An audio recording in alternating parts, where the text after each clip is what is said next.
ada beberapa lapisan masyarakatnya yang benar-benar buta soal kesehatan mental gitu Kak Okli.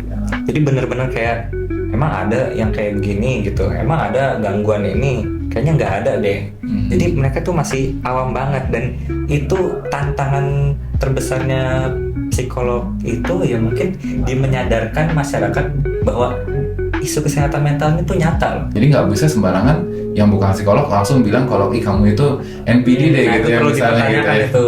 Berdasarkan ciri-cirinya kamu kayaknya NPD deh gitu. Nggak tahu itu dia dapatnya dari mana itu. Gitu ya Kak. Jadi jangan sembarangan self diagnose ya. Nah itu namanya ya. self diagnose. Orang juga suka salah menyalahartikan nih Kak.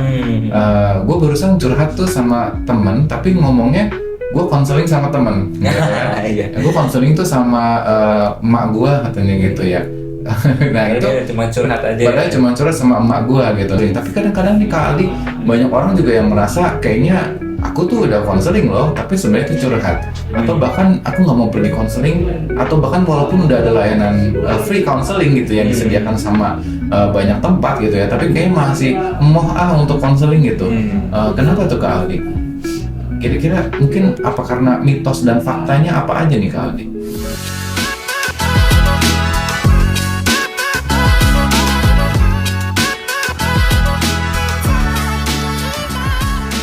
Oke, halo Yurekan semuanya. Wah, gimana kabarnya teman-teman semuanya? Senang kembali kita bisa bertemu kembali di Eureka Podcast. Nah, kali ini podcastnya bukan kaleng-kaleng, bukan abal-abal, karena podcastnya luar biasa bagus dan menarik. Dan kita udah kedatangan narasumber yang luar biasa banget ya. Nah, podcast kita kali ini judulnya adalah, ada yang tahu teman-teman judulnya apa teman-teman? Ya, judulnya sering banget ya, kita pengen curhat ke psikolog. Nah, dan inilah judul kita, curhat ke psikolog, mahal, serem, atau justru investasi ke kesehatan mental. Nah, kita sebelum memulai podcast kita juga ada sponsor nih ya, dari Kantin Negara. Jadi kalau teman-teman pengen makan keliling negara, teman-teman bisa makan di Kantin Negara ya. Nah, ini seperti ini ya teman-teman ya, nanti teman-teman bisa order di Kantin Negara ya. Dan teman-teman juga bisa nanti melihat Instagramnya di sini ya teman-teman. Oke, nah kita sudah kedatangan narasumber yang luar biasa banget ya, bagian dari Eureka psikolog kita, yaitu Kak Aldi. Selamat siang, selamat sore ya. Kak Aldi. Thank you nih Kak Aldi udah datang. Oke, sama-sama Kak Okle. Aku juga perjalanan lumayan jauh juga sih tadi. Iya, luar biasa ya, melintasi beberapa provinsi Kak tadi. Nggak sejauh itu juga sih. Itu ya. Oke, thank you nih Kak Aldi udah datang ke Eureka Podcast.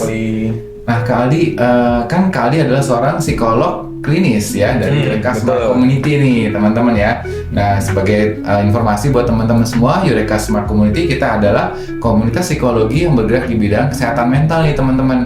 Di sini kita akan ada layanan seperti kayak gini ya, podcast, juga ada webinar atau seminar, dan juga ada layanan-layanan psikologis seperti konseling, terus psikoterapi, psikotes, dan lain-lain ya teman-teman ya.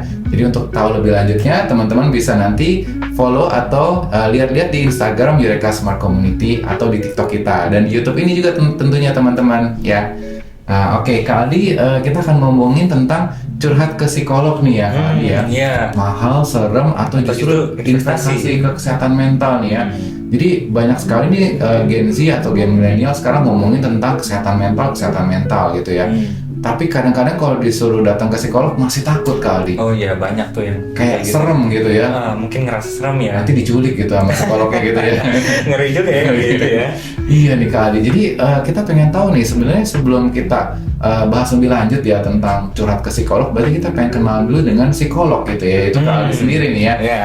Sebenarnya kan Kak Aldi sebagai psikolog klinis nih, apa sih Kak Aldi yang latar belakangi Kak Aldi tuh untuk jadi seorang psikolog klinis? Wah, ini pertanyaan pamungkas ya. Ya, jadi aku memang betul kata Kak Okli, aku adalah psikolog klinis dari Eureka Smart Community yang baru bergabung di tahun 2025 ya. Nah, jadi apa sih yang melatar belakangi aku tuh pengen jadi psikolog itu? Nah, sebetulnya gini Kak Okli. Itu bermulanya tuh waktu aku SMA Kak Okli. Sebenarnya aku nggak ada pikiran buat jadi psikolog gitu Kak Okli. Awalnya pengennya aku kedokteran gitu. Cuma pas ujian emang nggak keterima gitu ya. Nah, tapi selain itu ada lagi nih Kak Okli. Apa tuh Kak? Nah, jadi justru semasa SMA itu aku tuh sering jadi tempat curhat loh Kak Okli. Percaya nggak? Percaya? Pasti percaya Bang. Aduh. Aku benar-benar nggak ada kepikiran buat pengen jadi psikolog loh Kak Okli. Apalagi aku tuh belum tahu minat aku tuh sebelum kelas 3 semester 2. Itu aku belum tahu banget tuh minat aku pengen kemana gitu. Aku baru taunya kayaknya aku pengen deh jadi psikolog itu munculnya di kelas 3 semester 2. Jadi kan udah deket-deket banget sama ujian ujian akhir ya. Nah itu, tapi apa sih yang melatar belakangi kenapa aku pengen jadi psikolog? Nah itu Kak Okli, karena dulu waktu klisenya begini, karena dulu waktu SMA itu aku sering banget jadi tempat curhat Kak Okli. Nah jadi banyak nih masalah-masalah abis putus cinta, abis dimarahin orang tuanya, curhatnya ke aku gitu Kak Okli. Padahal dulu tuh aku masih belum paham gitu skill-skill kayak misalnya skill counseling atau apa, aku cuma dengerin aja gitu. Nah tapi di situ aku berpikir Kak Okli, kayaknya kita butuh deh seseorang yang jadi tempat pendengarkan kita gitu. Jadi pendengar kita itu kayaknya kita butuh banget deh. Karena begini, mungkin kalau misalnya Kak Okli pernah menjadi tempat cerita temannya Kak Okli ya, itu ada kepuasan tersendiri loh Kak Okli ketika kita berhasil mendengarkan apa yang dia keluh kesahkan gitu. Ketika dia berhasil bebannya terangkat sedikit, itu rasa puasnya tuh wah banget Kak Okli. Itu aku baru muncul perasaan itu ketika aku udah di ujung-ujung kelas 12 gitu, ketika aku udah banyak dengerin ceritanya orang gitu. Padahal sebelumnya aku nggak tertarik gitu jadi psikolog gitu, tapi karena aku banyak dengerin cerita orang, kayaknya aku pengen deh jadi tempat untuk cerita orang gitu. Itulah kenapa aku memilih jadi psikolog gitu Kak Okli. Wah, jadi emang banyak juga ya kali ya kayak orang-orang yang nggak dari awal atau dari masa SMA awal untuk udah tahu nih kayaknya aku mau jadi psikolog gitu ya. Bener. Tapi aku aja malah telat loh. telat juga ya gitu ya. Tapi tidak ada pernah kata terlambat nih Kak. Oh iya. Karena ya banyak orang yang belum paham kan sebenarnya psikolog itu ngapain dan jadi apa sih gitu ya, nanganinnya apa aja, prospek karirnya seperti apa. Nah tapi Kak Aldi karena sering dapat curhat gitu ya, datang curhatan dan Kak Aldi rasanya kayaknya udah bisa nolong teman-teman, akhirnya kayak ada satu kepuasan tersendiri dan jadilah psikolog ya. Betul banget itu. Wah, luar biasa. Puasnya itu. Puasnya di situ ya. Yeah. Nah jadi teman-teman kalau misalnya sering jadiin tempat curhat, mungkin salah satu tandanya teman-teman jadi berarti psikolog emang ya. jadi psikolog itu. Oke, luar biasa Kak Aldi, tujuannya mulia banget ya. Jadi awal mulanya suka dicurhatin sama teman-teman gitu ya. Nah sekarang kalau misalkan kita udah dicurhatin teman-teman, terus kita juga kayaknya mau jadi psikolog gitu ya. Terus kira-kira langkah-langkah apa nih yang harus kita ambil untuk menjadi seorang psikolog dari segi pendidikannya nih Kak ya? Jalur-jalur kita untuk jadi psikolog itu seperti apa nih Kak? Oke ya, jadi aku ini kan sebenarnya psikolog klinis ya, tapi aku pakai kurikulum yang lama nih teman-teman. Jadi zamannya aku ya, mungkin aku bisa banyak bercerita dari zamannya aku ya. Itu kita harus melewati sarjana psikologinya dulu teman-teman. Jadi daftar di manapun yang ada fakultas psikologinya, ambil S1 psikologi. Nah kemudian gimana sih biar bisa jadi psikolognya? Setelah lulus sarjana psikologinya, sudah dapat gelar SPSI-nya ya, itu teman-teman harus daftar lagi nih teman-teman di Magister Profesi Psikologi gitu. Itu waktu zaman aku ya. Nah mungkin ada beberapa teman yang Kak ada nih namanya Magister Sains. Nah bukan, itu sebetulnya itu untuk memperdalam ilmu penelitiannya teman-teman di sainsnya. Tapi kalau memang mau jadi psikolog, itu Magister Profesi Psikologi gitu. Itu waktu zamannya aku ya. Nah kalau yang sekarang ini mungkin aku tidak terlalu detail banget ya, tapi mungkin begini. Kalau yang kurikulum baru ini, dia bisa dia pertama harus ambil S1 psikologi dulu. Nah ada yang namanya S1 profesi psikologi. Nah itu bisa jadi psikolog umum gitu. Mungkin kalau yang kurikulum baru kurang lebih seperti itu. Nanti bisa dilanjutkan lagi, apakah akan lanjut atau tidak itu dikembalikan ke teman-teman. Oh gitu kayak Gitu. Jadi ada yang MSI juga itu bukan psikolog tapi bukan. itu jalur mungkin kayak peneliti akademis gitu Peneliti, kayak ya. akademis. Jadi jangan sampai salah nih teman-teman. Tapi itu berarti kurikulum yang sekarang juga masih MSI atau yang dulu itu gimana? Masih ada juga sih ya mungkin ya. Tapi itu jangan sampai salahnya sih di situ teman-teman. Kalau magister sains itu untuk menekuni di penelitiannya gitu teman-teman. Kalau memang ingin menekuni di bagian profesi psikolognya, magister profesi psikolog kurang lebih gitu sih. Atau kalau sekarang tadi Kak Aldi bilang S1 program profesi gitu ya. Jadi setelah S1 ngambil lagi kayak S1 plus gitu lah kayak. Jadi nambah lagi khusus profesinya gitu. Nah di profesi itu dengar-dengar katanya suka ada praktek kali Kak ya. Nah iya, justru kalau di profesi itu kita cenderung banyak prakteknya teman-teman. Dan itu justru ilmu kita tuh dapatnya banyak dari situ kalau ini. Banyaknya dari praktek, kita bikin laporan, kita menangani kasus nyata, itu semua ilmunya kita dari situ teman-teman. Jadi nggak cuma teori tapi benar-benar diaplikasikan intervensinya seperti apa gitu ya Kak Aldi ya. Oh gitu ya, jadi buat teman-teman semua nih ya yang mungkin masih SMA atau lagi mau mungkin udah pernah S1 ya tapi pengen ngambil beneran saya mau jadi psikolog, dapat panggilan hidup gitu ya untuk jadi seorang psikolog, mungkin teman-teman bisa nih nanti ngambil mesti S1 psikologi dulu ya, jadi nggak bisa S1 dari jurusan lain tapi harus ambil dari awal dari psikologi. S1 psikologi, habis itu baru nanti ngambil S1 psikologi profesi, nanti jadi psikolog umum ya. Betul. Seperti itu kayak dokter umum, nah nanti baru ngambil spesialisasinya lagi setelah bisa dilanjutkan lagi itu. Oke, wah luar biasa nih. Jalurnya memang panjang ya teman-teman ya. Tapi prosesnya itu yang luar biasa teman-teman luar ya. biasa bener. Nah, berarti selain kita juga udah ngelihat jalurnya sedemikian sedemikian prosesnya untuk menjadi psikolog gitu ya. Tantangannya apa nih Kak Aldi untuk menjadi psikolog terutama khususnya di Indonesia tercinta ini nih Kak Aldi? Nah, tantangan menjadi seorang psikolog ya. Nah, mungkin kalau di masyarakat Indonesia ya itu kita mungkin masih dipandang sebelah mata gitu Kak Okli. Bagaimana kita sebagai psikolognya kadang ada beberapa lapisan masyarakat ya yang benar-benar buta soal kesehatan mental gitu Kak Okli. Jadi benar-benar kayak emang ada yang kayak begini gitu, emang ada gangguan ini, kayaknya nggak ada deh. Jadi mereka tuh masih awam banget dan itu tantangan terbesarnya psikolog itu ya mungkin menyadarkan masyarakat bahwa isu kesehatan mental itu nyata adanya. Gitu Kak. Bukan cuma ada di rumah sakit jiwa aja. Itu ada di mana-mana loh. Oh di mana-mana? Ada yang nggak kelihatan juga kali Kak Aldi? Justru karena tidak kelihatan itu Kak Okli, kita nggak bisa mendeteksi ini siapa sih yang sebetulnya ada gangguannya, siapa sih yang butuh pertolongan, itu kita sama sekali nggak tahu Kak Okli. Dan juga kadang masih berkeliaran atau bahkan kita sendiri nggak sadar kalau kita juga salah satu yang memiliki itu gangguan itu ya.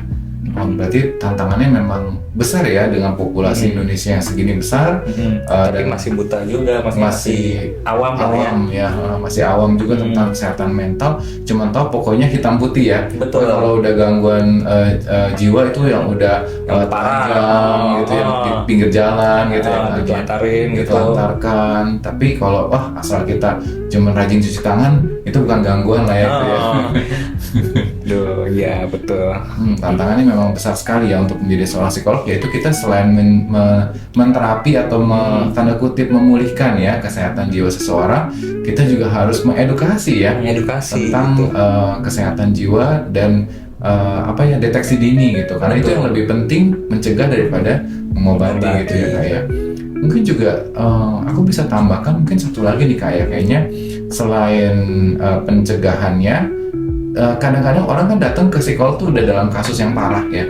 Tapi ekspektasi orang atau mungkin sebutannya klien gitu ya, klien gitu ya. Si klien ini datang udah berekspektasi seperti kita ke dokter nih, gua bapil, batuk pilek gitu ya. Gua minta resep ke Aldi, tolong kasih, paling banyak 2 kali datang. Setelah itu gue sembuh. Nah itu juga permasalahan juga kalau aku ya. Mereka mungkin pinginnya yang instan gitu ya, atau mungkin langsung nyata gitu ya. Ada obatnya kan? Ada obatnya. Padahal mungkin kalau sebagai psikolog tidak seperti itu gitu. Karena mungkin dia bisa menjadi seperti sekarang karena ada banyak faktor-faktor ya yang mempengaruhi, dari persepsi dia, dari luka batin dia dan lain-lain. Nah ini yang kita komponen-komponen ini yang perlu kita tanda kutip intervensi dulu ya, pulihkan dulu gitu ya, seperti itu. Dan kalau udah lama kasusnya, kalau cuma dalam 2 kali doang itu kayaknya sangat-sangat tinggi, terlalu tinggi ekspektasinya kayak. Tapi justru prosesnya itu udah kejadiannya lama, ya harus diobatinya juga dengan proses yang cukup lama juga. Betul. Makanya dari teman-teman semua kalau misalkan ada sedikit, kok gue kalau disentil dikit kayaknya gue baper gitu ya, langsung bleeding gitu ya, langsung disenggol langsung bacok gitu ya, langsung sakit hati gitu ya. Wah ini mungkin jadi salah satu deteksi dini kita juga ya kali ya. Bisa jadi ya. Aku rapuh gitu ya, gampang menangis gitu ya, atau bahkan nggak bisa tidur, atau bahkan mati rasa. Kayak kita kok nggak nangis, nggak ketawa, nggak senang, nggak sedih juga. Itu sih termasuk gitu. Nah itu juga ternyata termasuk ya kali ya. Jadi yang terlalu ekstrim gejolaknya juga termasuk, yang terlalu yang nggak simple, ada. maksudnya yang ada di kehidupan sehari-hari pun juga itu termasuk juga kalau Gitu ya, ternyata memang luas. Nah makanya kalau teman-teman ya merasa ada gangguan sekecil apapun, atau mungkin nggak disadari tapi dari teman-teman punya teman-teman atau keluarga teman-teman ada yang menotis dan mengajak teman-teman juga untuk kayak ayo deh kamu coba cek atau apa, mungkin teman-teman bisa cek ke psikolog dari Eureka Smart Community, salah satunya Kak Aldi dan teman-teman psikolog lainnya juga nih teman-teman ya. Jadi kita bisa kunjungi segera dan bisa deteksi dini supaya dari awal kita bisa tangani secara dini ya. Betul sekali Kak Okli. Berarti pekerjaan psikolog itu ternyata luas juga ya. Jadi kira-kira psikolog itu ngapain aja nih Kak Aldi kerjaannya gitu ya, kalau kita pengen tahu nih. Nah, jadi ini buat teman-teman yang emang udah berencana pengen jadi psikolog. Nih aku beberin semua yang dilakukan oleh psikolog ya. Pertama, psikolog itu bisa memberikan diagnosa nih teman-teman. Jadi ini buat teman-teman semua yang mungkin belum paham ya, jangan pernah minta diagnosa ke yang belum psikolog gitu ya, karena memang secara perizinannya, kemampuannya juga masih dipertanyakan juga.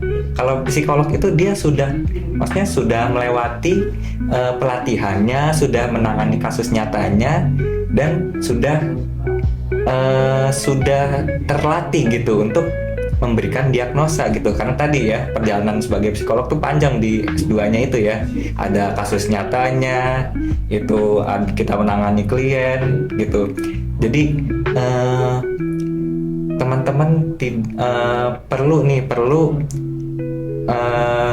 tanda kutipnya apa ya, mewaspadai mungkin Kak Okli ya, ketika ada diagnosa dari orang yang bukan psikolog gitu Kak Okli. Nah itu perlu dipertanyakan juga itu, karena dapat dari mana gitu, nggak tahu dia dapat ini dari ChatGPT gitu.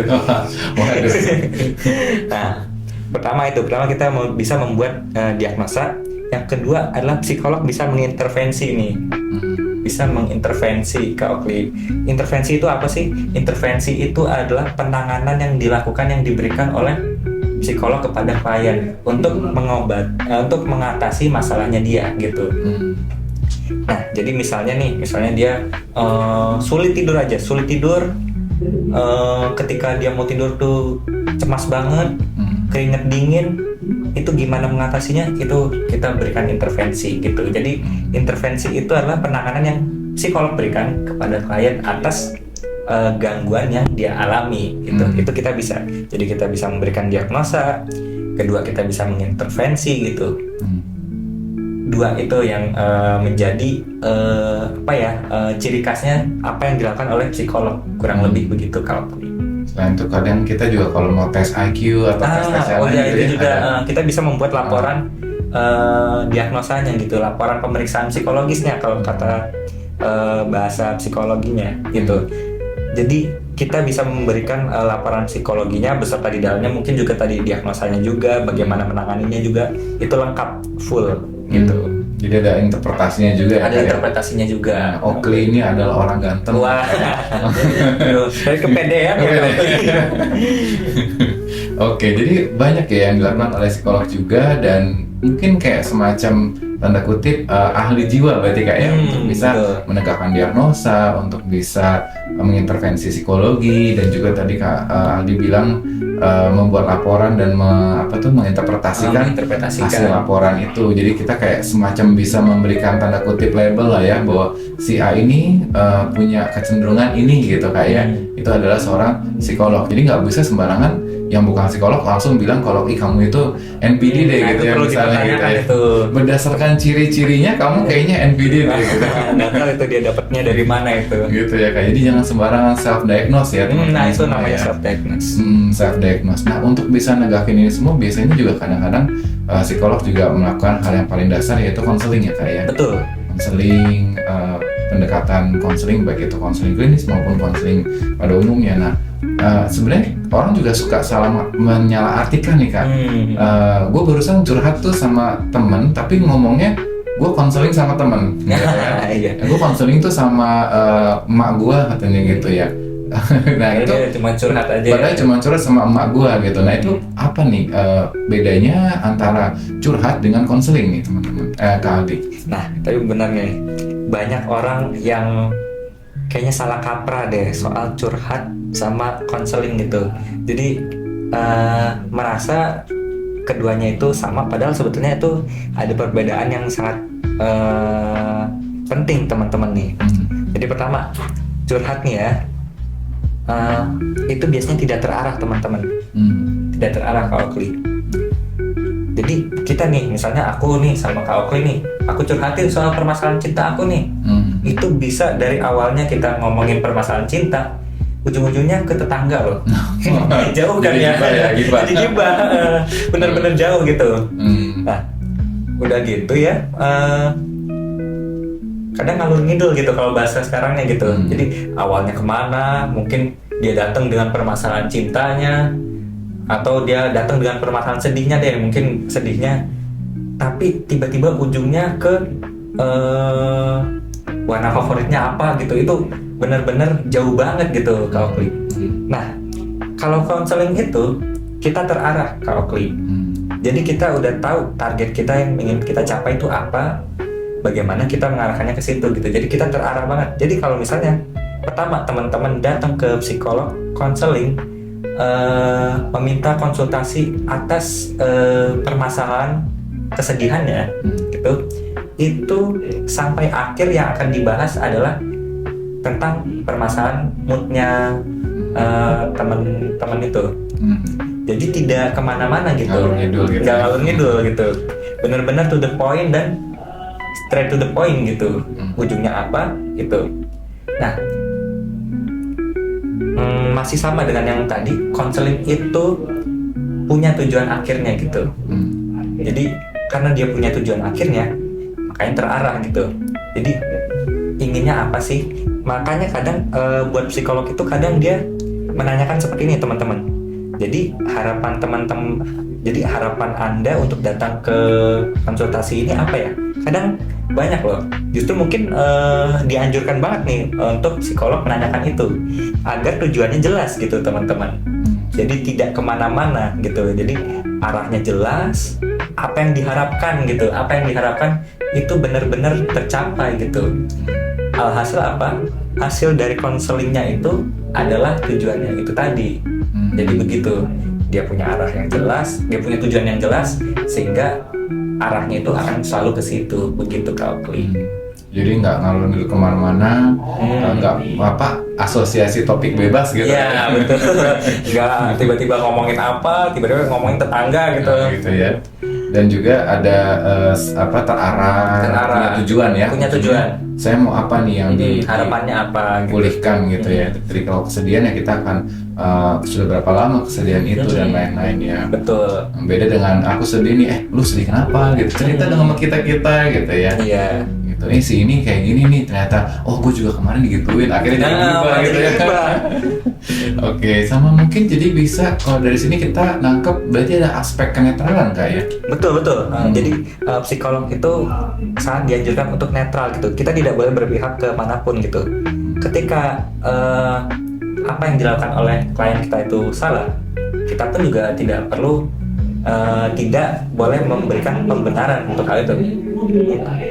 Ya kalau misalnya klien kita mencuri gitu, tetap itu adalah hal yang salah gitu. Kita tidak boleh nggak apa-apalah, ngambil aja 1-2 gitu, nggak apa-apa, itu tidak boleh. Jadi kita harus netral gitu. Ketika itu salah ya kita mengatakan apa adanya dengan bahasa yang dapat sampai ke klien kita, begitu Kak Okli. Nah, dengan aspek netral ini tadi Kak, kalau misalkan si klien tuh memang nggak merasa salah gitu kan, ini kan kalau kita ngomong salah atau benar, kan klien merasa dijudge gitu ya, kalau dibilang salah atau benar gitu. Nah, berarti klien itu berat nggak sih Kak kalau bilang saya tuh nggak merasa salah, kenapa konselor atau psikolog ini bilang saya itu salah gitu? Berarti kan aspek kenetralan atau bias ini nih seperti apa gitu Kak, yang membedakan juga dengan curhat gitu. Karena kalau curhat kan bisa bilang itu kamu salah loh kalau kamu kayak gitu, melanggar norma agama, melanggar norma hukum dan lain-lain gitu kan. Tapi sebagai seorang psikolog atau konselor kan kita tidak menggurui gitu Kak ya. Nah, tapi biar itu muncul dari si kliennya sendiri gitu. Nah, jadi apa nih Kak yang membedakan kenetralannya ini dengan mungkin yang tadi kita kasih tahu benar atau salahnya. Ya, tadi Kak Aldi katakan kalau misalkan walaupun dia pencuri gitu ya Kak ya, berarti pencuri kan bisa jadi dia nggak menyadari kalau dia salah gitu. Saya kan mencuri karena ya saya ada kebutuhan ekonomi atau mungkin saya mau menegakkan keadilan gitu Kak ya.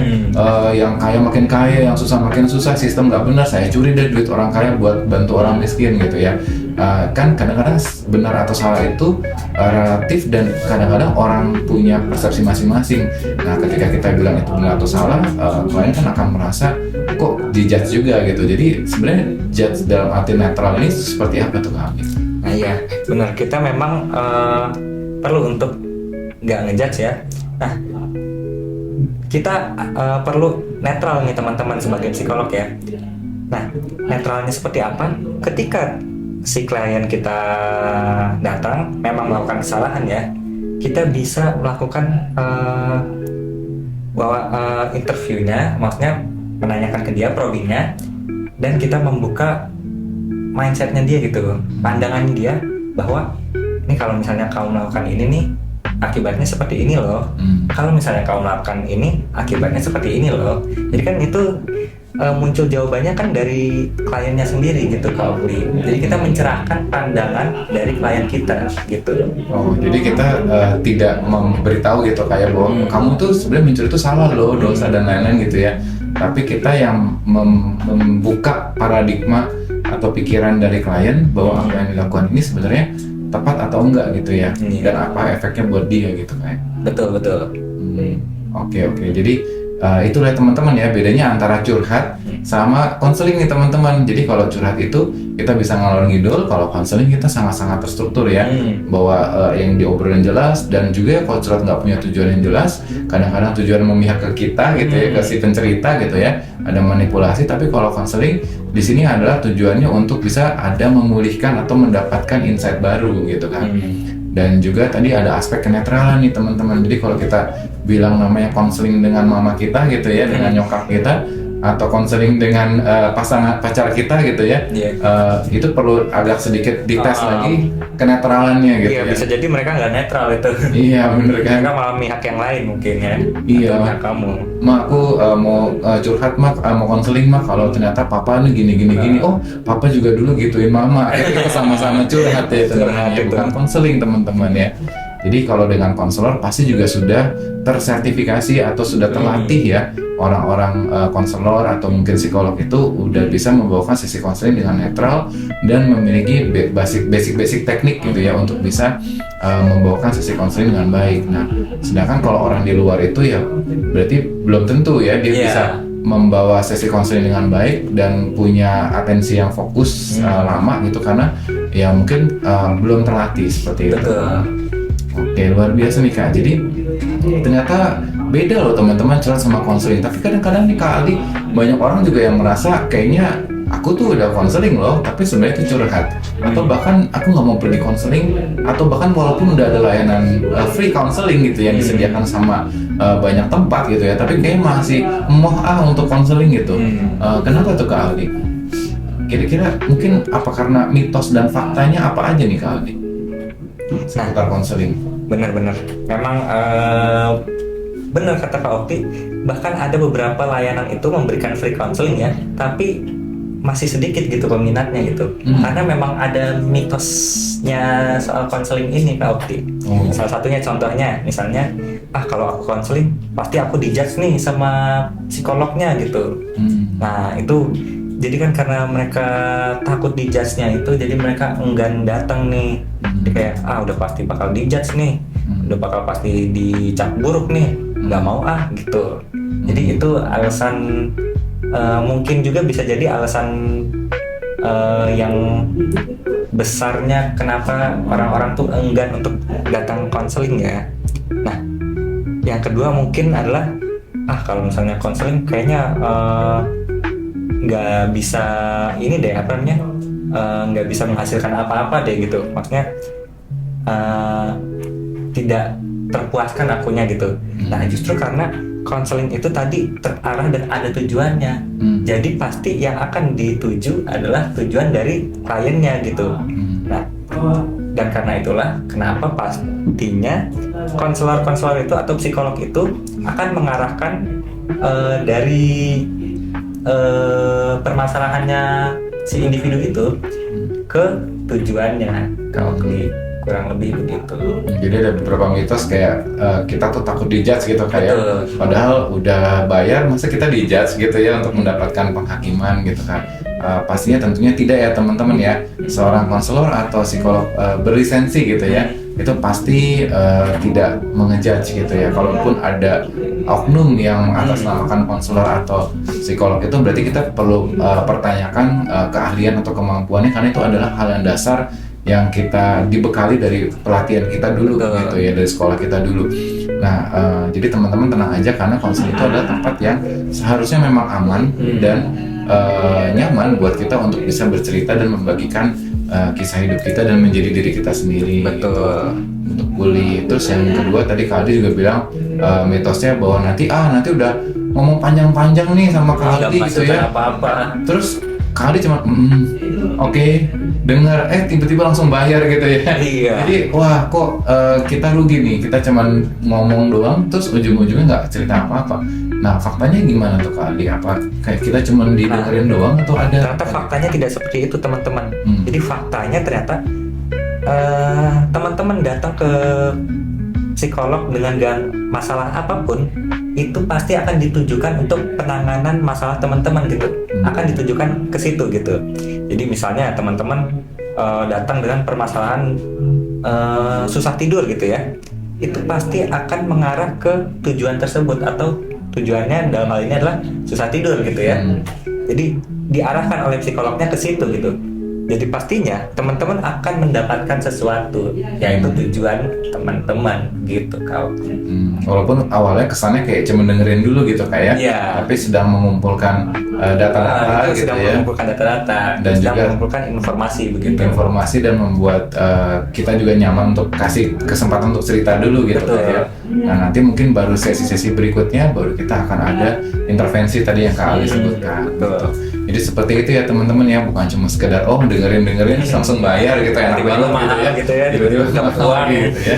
Nah betul nih teman-teman. Jadi itu mitos fakta banyak banget yang beredar di teman-teman semua, dan belum tentu itu benar nih teman-teman. Nah jadi mungkin kita bisa coba ya teman-teman, misalkan kalau kita masih belum yakin dengan konseling dan belum pernah mungkin teman-teman semua ngalamin konseling, teman-teman bisa nyobain dulu nih. Misalkan kayak di Eureka Smart Community kita ada free counseling, misalkan dari door prize hadiah webinar kita, atau mungkin dari program-program kita dengan Eureka Counselor dan juga dengan asosiasi psikologis kita punya program-program juga yang ada program kadang-kadang program tentang free counseling. Nah teman-teman bisa cobain dulu nih, mungkin udah coba kan satu seksi gitu ya, terus kita bisa merasakan ternyata konseling ini nggak seperti yang kita bayangkan gitu ya, yang mungkin salah pemahaman kita selama ini. Nah, jadi teman-teman bisa terbantu juga ya, bisa ambil juga coba free counseling itu.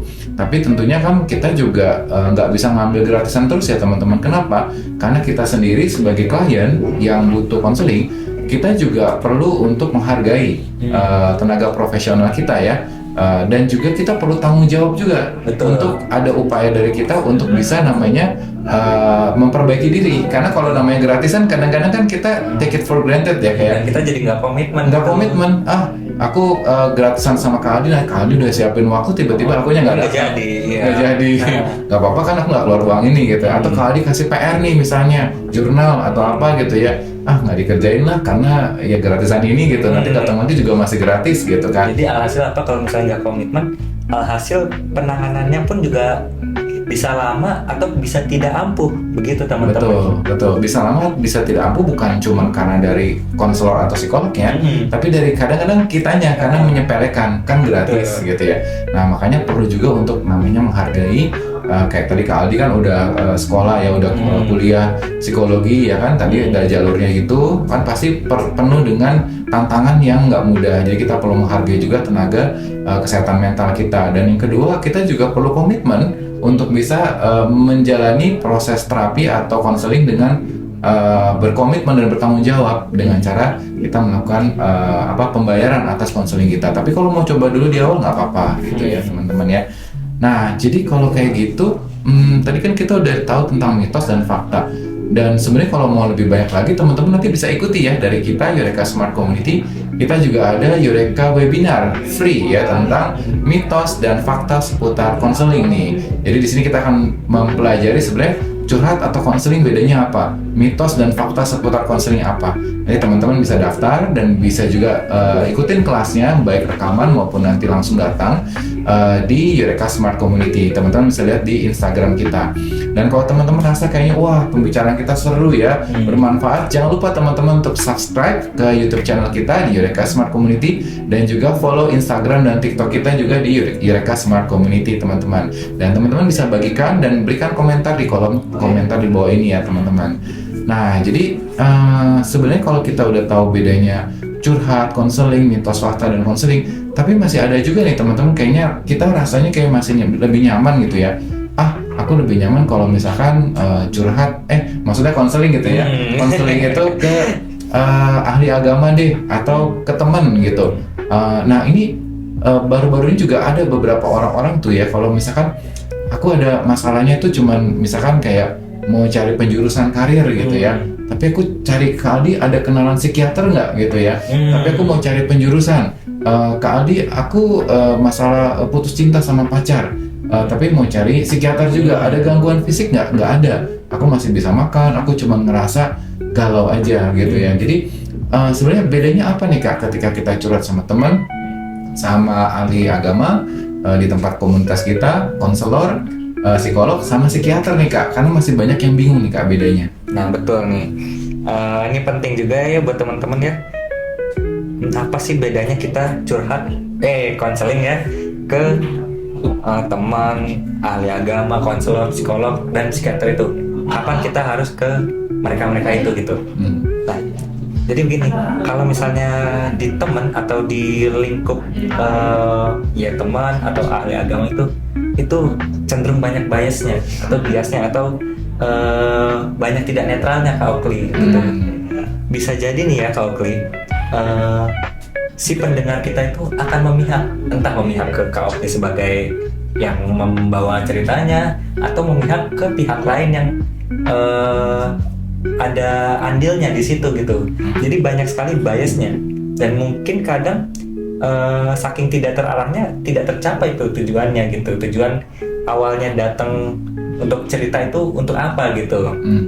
Nah, kalau misalnya konselor sudah pasti dia punya tujuannya gitu. Dia juga akan menghindari bias, menghindari memihak gitu ya, subjektif. Nah, jadi konselor itu akan terarah pada tujuannya dan tidak subjektif gitu. Nah, tapi apa sih bedanya konseling ke konselor sama psikolog gitu?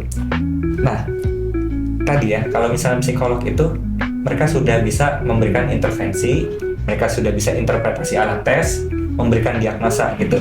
Sedangkan konselor itu belum, karena biasanya ya, mungkin konselor itu sarjana psikologi pun bisa menjadi konselor gitu. Tapi untuk menjadi psikolog itu harus profesi psikolog dulu gitu ya. Jadi psikolog akan lebih tajam karena apa? Terbantu oleh alat tes, interpretasi alat tesnya, terbantu oleh diagnosanya juga, dan terbantu oleh intervensinya gitu. Jadi teman-teman tahu nih kapan misalnya kayaknya butuh diintervensi nih, tapi datangnya ke konselor. Nah itu kan salah ya. Jadi harusnya datang ke psikolog gitu. Nah kapan kita datang ke psikolog? Kapan kita datang ke psikiater gitu? Nah jadi teman-teman perlu teman-teman ketahui juga. Psikolog dan psikiater itu beda teman-teman. Jadi kalau psikiater itu dia justru dari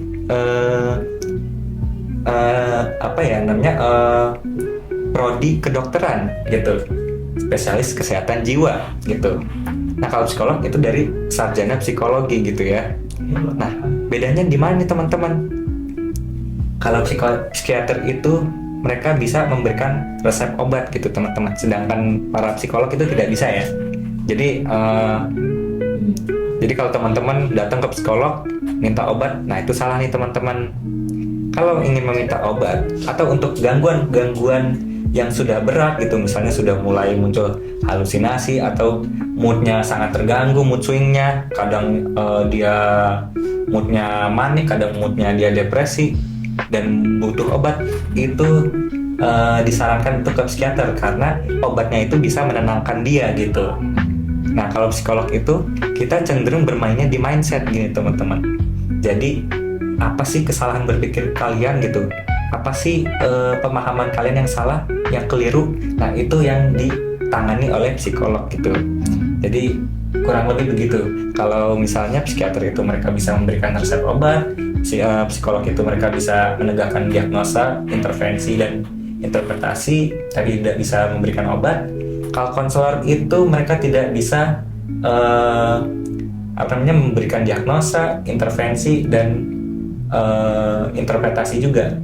Nah kalau teman dan ahli agama itu ada cenderung biasnya, kurang lebih begitu kalau. Oh jadi gitu ya, makanya kalau kita mau curhat apalagi konseling gitu ya, kita harus lihat nih kebutuhan kita apa ya. Betul. Kalau cuma sekedar ya ngobrol-ngobrol atau minta saran yang singkat atau ringan, mungkin bisa ya, kita petunjuk aja secara singkat.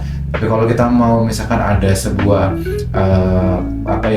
masalah yang normal bermasalah ya, ya misalnya kayak ganggu putus cinta gitu ya, mungkin kayak penjurusan atau mungkin kayak sekedar kayak sharing gitu ya. Nah itu mungkin ke konselor gitu kayak bisa. Tapi kalau misalnya udah kayak kali ini aku juga ada masalah merasa kayak luka batin yang udah lama aku simpan gitu kan, dan itu mengganggu ke pernikahanku selanjutnya gitu kan. Nah jadi itu bisa ke psikolog gitu ya di situ ya.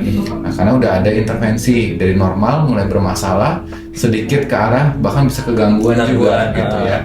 Tapi kalau gangguannya sudah kan gangguan ada yang gangguan ringan, ada yang gangguannya udah sangat berat sampai diajak konseling pun ngobrol seperti ini gitu ya.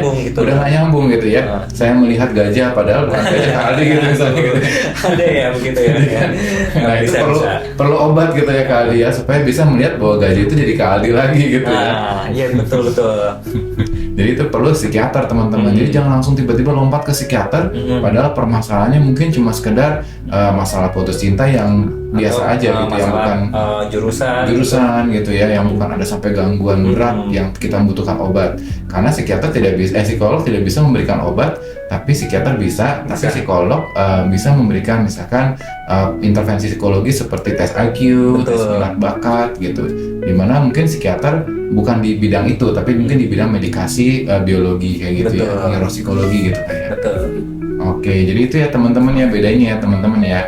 Nah, jadi kalau teman-teman pengen teman-teman pengen tahu lebih lanjut ya tentang apa sih ya bedanya antara curhat sama konseling, tadi teman-teman bisa ikuti Eureka Free webinar kita, curhat atau konseling, mitos dan fakta seputar konseling. Teman-teman bisa ikuti webinarnya. Dan juga kalau buat teman-teman semua nih, kayaknya setelah dengar dari cerita Kak Aldi gitu ya, kayaknya aku pengen jadi konselor dulu nih untuk ngumpulin pengalaman, untuk first step dulu gitu ya, gerbang pertama dulu nih ya, untuk masuk ke dunia psikologi mau jadi konselor. Teman-teman bisa nih belajar konseling ya. Teman-teman bisa ikuti juga pelatihan The Art of Counseling, pelatihan konseling yang diadakan oleh Eureka Smart Community. Di sini teman-teman akan belajar nanti tentang bagaimana membawakan teknik konseling, 6 teknik dasar konseling dengan benar, dan teman-teman juga ada role play-nya juga, dan teman-teman bisa menjadi seorang konselor di Eureka Smart Community atau di tempat lainnya. Nah, buat teman-teman juga pengen memperdalam lagi nih tentang konselingnya, teman-teman juga bisa nanti ikutan juga tentang pelatihan konselor NLP bersertifikat. Jadi di sini teman-teman menjadi konselor NLP practitioner. Nah, teman-teman juga bisa ikuti webinarnya atau workshopnya di Eureka Smart Community ya. Nah, tapi konseling tadi Kak Aldi bilang ada buat gangguan-gangguan gitu ya Kak Aldi ya. Yeah. Jadi ada yang tadi katanya buat penjurusan, tapi sekarang tadi Kak Aldi juga bilang ada buat gangguan. Nah, itu emang sebenarnya konseling yang buat gangguan tuh, konseling klinis tuh kayak gimana sih Kak Aldi gambarannya gitu? Nah, begini teman-teman. Ketika nanti teman-teman memang sudah berminat untuk masuk ke psikolog klinis ya teman-teman, itu bisa jadi orang-orang yang datang ke teman-teman itu orang-orang dengan gangguan klinis begitu teman-teman. Misalnya dia beneran self harm gitu. Self harm itu menyakiti diri sendiri ya teman-teman. Atau mungkin dia mood swingnya itu parah. Kadang dia seneng banget, kadang dia sedih banget gitu. Atau kadang dia bener-bener sampai muncul halusinasi gitu teman-teman. Nah, itu namanya gangguan klinis tuh teman-teman. Jadi ketika nanti teman-teman bekerja atau ada di ranah psikolog klinis gitu, teman-teman tuh perlu tahu nih ada yang namanya gangguan klinis itu. Dan untuk menangani gangguan klinis itu sebenarnya beda-beda loh caranya Kak Okli. Nah, contoh aja ya, mungkin contoh aja kalau misalnya dia datang dengan PTSD, ada trauma masa lalunya gitu, dia pernah dilecehkan gitu. Contohnya itu dia perlu dijauhkan dari stressor utamanya gitu dalam konseling gitu. Contohnya itu. Nah, mungkin untuk lebih jelasnya kita juga ada ya Kak webinar dari Eureka Smart Community ya. Benar Kak, aku jadi penasaran ya Kak ya. Tadi menjawabkan seperti apa dan mungkin lebih detailnya ya teman-teman ya. Kita pengen tahu di beda penanganan, beda gangguan, yaitu tentang gaya konseling pada gangguan klinis. Jadi teman-teman bisa daftar dan belajar ya, terutama buat teman-teman yang bergerak di bidang kesehatan mental ya. Perlu banget untuk mempelajari ini, karena kita nggak bisa, aku cuma bisa satu jurus konseling dipakai untuk semua gangguan atau bahkan untuk semua keadaan. Nggak bisa ya teman-teman ya. Perlu ada ciri khasnya ya. Penasaran? Jadi join ya teman-teman ya di Eureka webinar kita. Nah, jadi udah ngomong seru ya. Jadi kalau teman-teman merasa omongan kita ini atau obrolan kita siang hari ini sangat bermanfaat nih buat teman-teman semua, yuk teman-teman bisa subscribe YouTube channel kita ini dan juga bisa share ke teman-teman lainnya, serta berikan komentar atau mungkin sharing pengalaman teman-teman boleh banget di kolom komentar di bawah ini. Dan juga kita bisa follow teman-teman, follow di Instagram dan TikTok Eureka Smart Community. Nah, ngomong-ngomong udah banyak gitu ya Kak Aldi. Yeah. Kak Aldi udah makan belum nih Kak Aldi? Kebetulan belum nih Kak. Belum ya?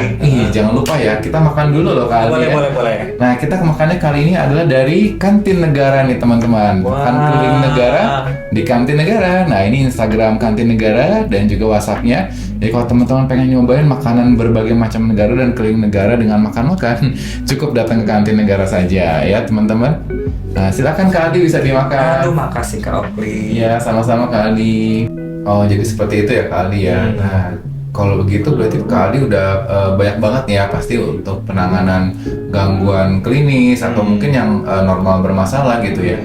Nah, kira-kira sebagai seorang psikolog klinis, apa nih pengalaman yang paling berkesan yang Kak Aldi dapatkan ketika menjadi seorang psikolog klinis nih Kak? Nah, ini cerita ini juga seru juga nih, karena pengalaman paling berkesan aku ya itu ketika aku dapat klien pertama aku nih teman-teman.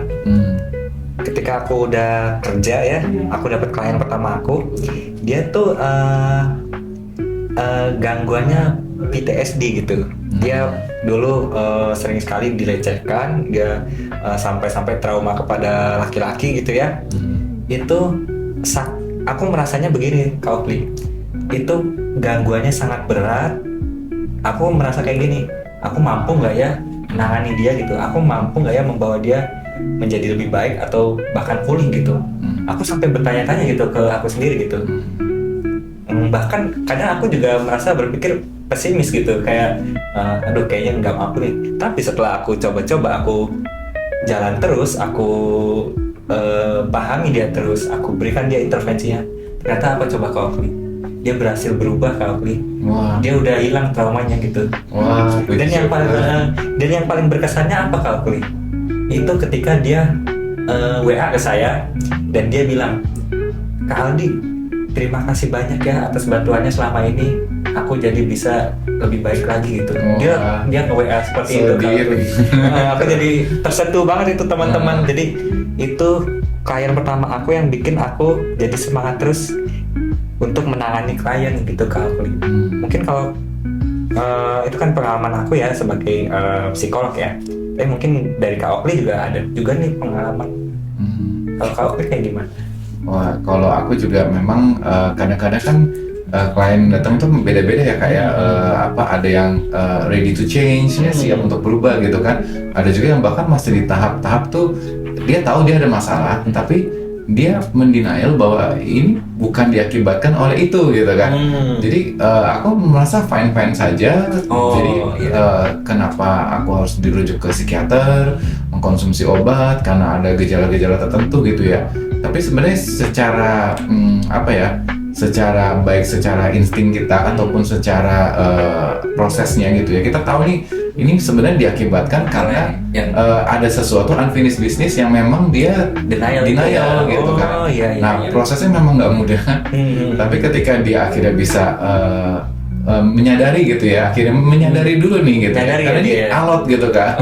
Alot banget gitu kan. Tapi kita tetap netral ya, nggak boleh gemesan, nggak boleh marah-marah gitu kan.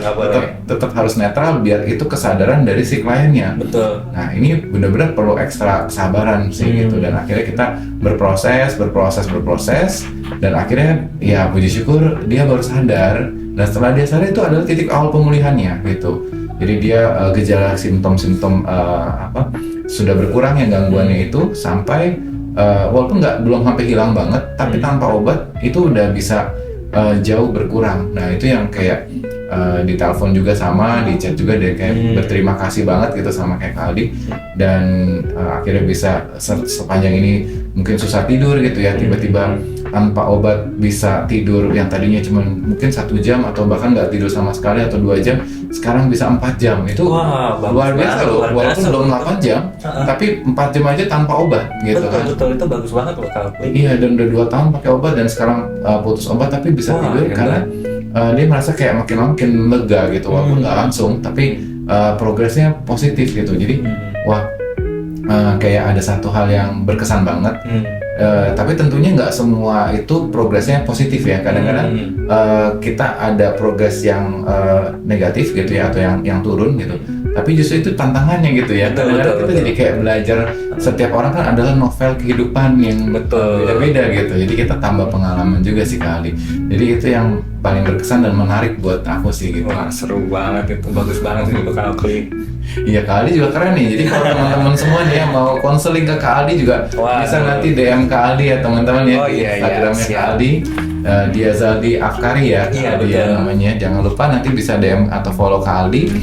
Atau juga saya juga jadi psikolog di Eureka Smart Community juga ya. Jadi bisa hubungi juga Kak Okli atau Eureka Smart Community juga. Iya, thank you loh Kak Aldi udah di endorse nih ya Kak Aldi ya. Iya nih, jadi udah kita sharing banyak tentang psikolog. Berarti ternyata psikolog itu nggak seserem, nggak semahal yang kita kira juga, karena ada layanan free-nya juga, atau bahkan sekarang ada online juga ya Kak Aldi ya, yang memudahkan kita nggak harus pergi ke satu tempat, ada anonimitas kita juga supaya kita nggak kelihatan juga kalau kita lagi konseling gitu ya ke orang-orang lain gitu kan. Lu mau kemana, lu mau pergi ketemu psikolog gitu kan, tapi kan kita tinggal nyalain Zoom dan nyalain Google Meet bisa langsung ketemuan. Nah walaupun kita sudah dibekali dengan teknik konseling dan lain-lain, Tapi ada satu lagi nih Kak Aldi ya, kalau kita lihat tantangan kedepannya nih Kak Aldi, adalah AI nih. Wah, ya, AI ya. AI. Si AI ini artificial intelligence ya. Oh, iya, ada iya. banyak jenisnya ya kan. Ada ChatGPT yang sekarang lagi ngetren nih, Gemini ya. Oh, Gemini ya. Gemini yang Gemini V3 AI. lah ya. Oh, iya. Macam-macam tuh ya.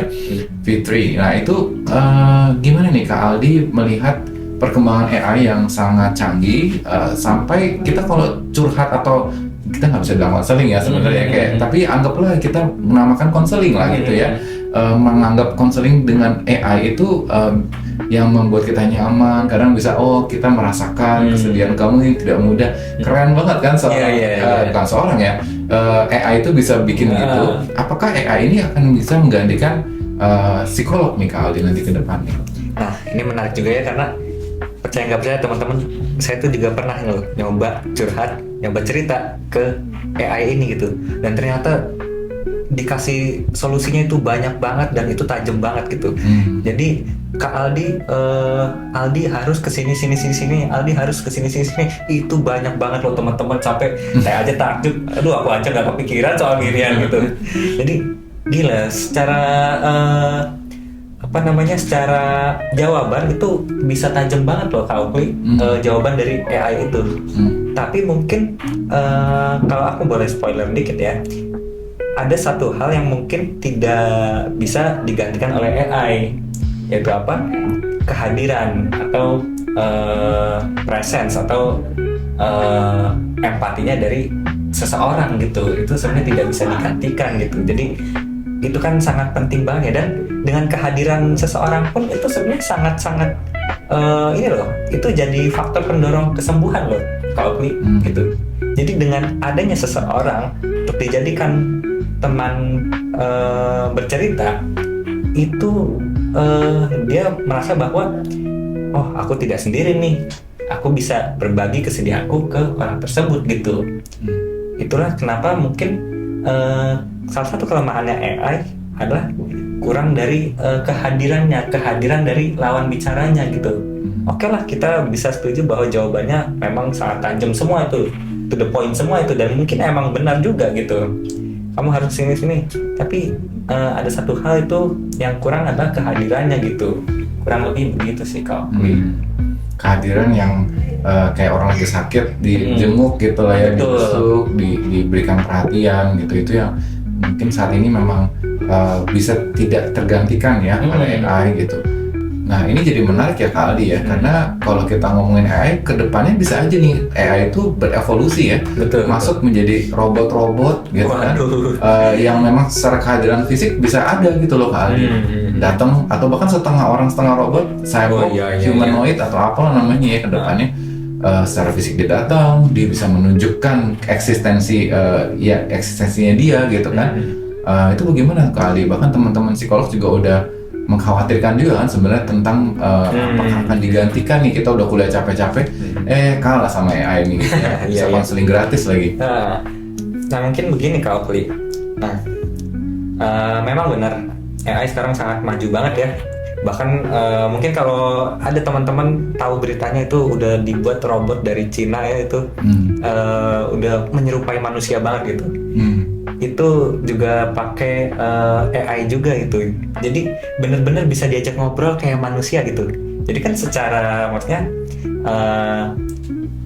udah ada nih AI, badannya juga udah ada juga nih. Nah, tapi mungkin begini teman-teman, yang perlu diketahui adalah kalau misalnya teman-teman konseling ke profesional ya, psikolog atau konselor, itu jawaban dari mereka bisa dipertanggungjawabkan teman-teman gitu, karena mereka ada landasan hukumnya gitu, mereka ada kode etiknya gitu. Nah, tapi bagaimana nih Kak Okli dengan jawaban dari AI gitu? Bagaimana jawaban dari AI itu bisa dipertanggungjawabkan gitu? Gimana kita bisa nuntut nih si AI ini gitu? Benar. Nah itu kan jadi PR juga itu. Kalau misalnya semua profesional itu mereka ada landasan hukumnya dan ada kode etiknya Kak Okli. Tapi kalau AI ini kan bener-bener artificial intelligence ya, jadi mereka mau dilandaskan dengan apa gitu ya. Kurang lebih begitu sih Kak. Wah itu bener banget ya kali ya, jawaban super banget karena kalau kayak psikolog itu kan ada wadahnya namanya HIMSI ya, Betul. Himpunan Psikologi Indonesia Iya. gitu. Jadi kalau macam-macam gitu ya, ada pelanggaran Landasan hukumnya itu. ada pelanggaran kode etik ya, misalkan jatuh cinta gitu sama kliennya gitu ya, Iya, terus iya. dipaksakan atau ada pembocoran rahasia gitu ya, melanggar kode etik, izin prakteknya bisa dicabut loh teman-teman ya. Nah tapi kalau si AI ini gitu, AI ya, AI ini AI. Iya. Kalau dicabut, kalau melanggar gitu ya, siapa yang mempertanggungjawabkannya Betul, gitu mereka ya? mau dipertanggungjawabkan seperti apa gitu. Itu yang tidak bisa Kak Tidak Oki. bisa tergantikan ya. Hmm. Nah, jadi ini menarik banget pembahasan tentang bagaimana masa depan konseling atau dunia kesehatan mental dengan AI. Kita ada Eureka webinar juga nih ya. Judulnya adalah Plus Minus Konseling dengan AI ya. Jadi di sini akan dibahas tentang kebutuhan-kebutuhan manusia, human needs ya, menurut teori Abraham Maslow dan lain-lain, dan juga bagaimana kita menggunakan atau berinteraksi dengan AI, plus minusnya apa, dan perbedaan konseling dengan AI, dengan bot, dengan teman ya, dengan konselor profesional.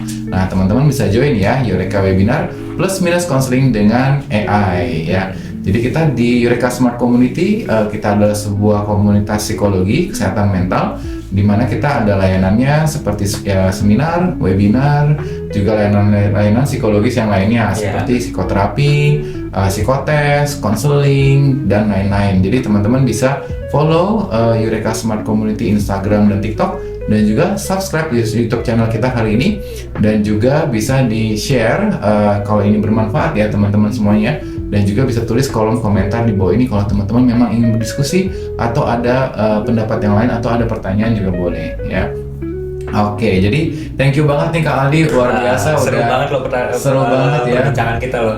Jadi buat teman-teman jadi membuka wawasan tentang apa itu psikolog. Jadi curhat ke psikolog itu nggak perlu serem ya, nggak serem dan juga nggak mahal, tapi kita bisa investasi untuk masa depan kesehatan mental kita. Karena walaupun fisik kita sehat, kalau mental kita terganggu gitu ya, akhirnya kita tidak optimal dalam mengatasi permasalahan yang ada dan berkembang gitu ya teman-teman ya. Jadi teman-teman bisa temukan makna hidup teman-teman di dalam komunitas psikologi Eureka Smart Community. Sampai jumpa teman-teman di Eureka Podcast selanjutnya. Terima kasih. Terima kasih.